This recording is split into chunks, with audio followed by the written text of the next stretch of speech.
Good afternoon, BC Dubs families. This is Mrs. Crawford coming to you with our weekly update. Today is Monday, and I have just a few things for you for this week.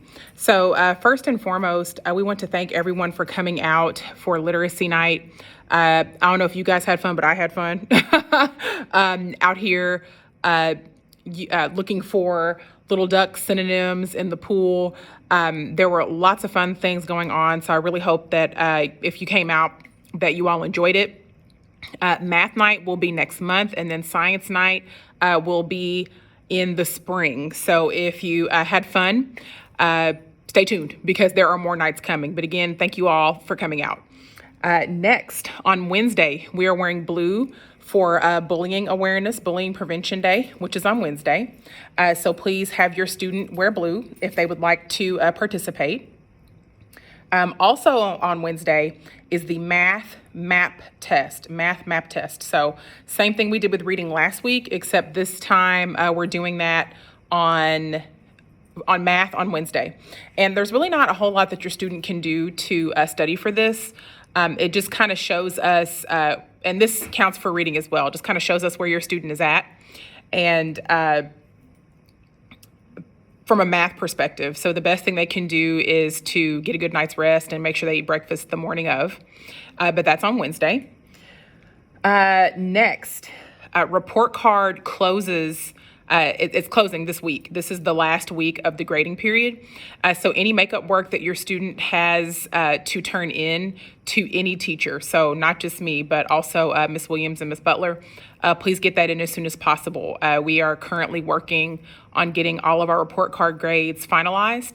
So if there's anything that your student is missing, they should work on that and get that turned in as soon as they can. Speaking of grades, the last science test that we took last week, we've had lots of kiddos in and out for various reasons, but I'm trying to get them caught up when they return. I am almost done grading those, but I'm going to post test corrections in Google Classroom through a website called Edpuzzle. So it shows the students a video, and as they're watching the video, they have to answer questions to make sure that they're paying attention. Now, if your student made below a 70 or above a 70 on the test, it doesn't matter.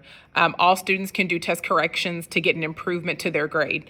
It's just that if your student made below a 70, I can't put their grade above a 70 when they're doing test corrections, okay? But anything that they made below a 70, if they do those corrections, then I'll bump them up, and no matter what grade your student made, okay? But I am posting those in Google Classroom tonight. The grading on the tests will be done tonight. One of my classes is already done. My homeroom, I've already graded those. I've gotten through about half of Miss Williams' class, and I'm going to get those done tonight. But no matter what your student made, they can complete test corrections, and those will be posted in Google Classroom. Edpuzzle, I think, can be used on tablets, cell phone. It doesn't have to be a computer. So whatever your student uses to access that, I should be able to see their responses. And those test corrections really need to be done no later than, I'm going to say Wednesday, October 12th. That gives me time to get the assignment graded and get, I'm looking at my calendar over here, to get the assignment graded and uploaded into the grade book so that your student has the best grade possible, okay? That's test corrections due on Wednesday for me, for science. As another reminder, there is no school on Friday or Monday, so we have 2 short weeks. You may still see cars in the parking lot on Friday because teachers will be in training on Friday.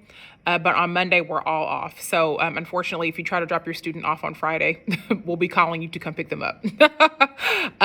Something else that we did in class today, it went out on the Parent Navigator News, and we talked to students about it briefly. I'll post a screenshot of what we went over in Bloom's, but we discussed dress code this morning.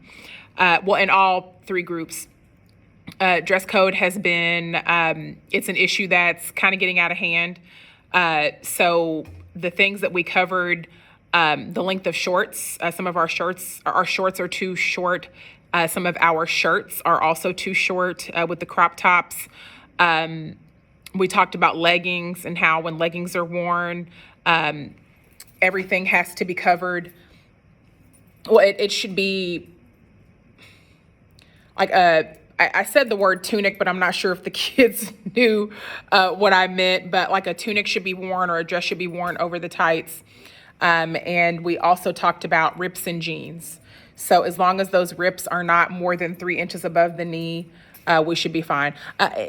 As I'm thinking about it, I can't think of any students having issues with the jeans, but the kids did ask, can I wear like a shirt under my crop top? And I said, that's fine. And I told the kids the key is to make sure that our skin is covered up and not just out. And some of my guys wear some shorts that are too short as well. So we talked about all those things this morning, and I just wanted to let you all know in case your student comes home with questions. So I'll post the screenshot of what was sent out in the parent news over the weekend. Spelling bee packets. So spelling bee packages, of course, I don't have one readily available, but it's just on regular white paper with all the spelling bee words in it. That goes home this week. Your student will be tested in Ms. Butler's class, just like a regular spelling test, but it'll be over those words the week of October 31st. And then Mrs. Sanchez will grade those, and then we'll make a determination on who participates in the spelling bee. It's the same way that we did it last year, okay? If you have any questions about that, let us know. I believe that's all I have for you this week. Again, thank you for watching the video to the end. Thank you for those who passed the password along to your student. Now that the kids know about it, they're probably going to be asking you, did you watch Ms. Crawford's video and what's the password? So thank you again for watching this far. So I'm going to get in close so no one else can, of course, I'm in here alone, but the password for this week is solubility. Solubility. So we're starting a new unit today on the physical properties of matter, and that is one of the physical properties of matter, solubility. That's the password for this week. Your student can when they come in and greet me at the door, if they give me that password tomorrow, then I will give them a navigator ticket, and sometimes I may throw an extra treat in there too. But anyway, if you have any questions, comments, concerns, anything like that, please let us know. We are still accepting candy donations for trunk or treat. So if you have already given candy, we appreciate you. If you'd like to host a trunk, please let us know as well. Anyway, have a great week, and I'll see you guys again on next Monday. Thanks.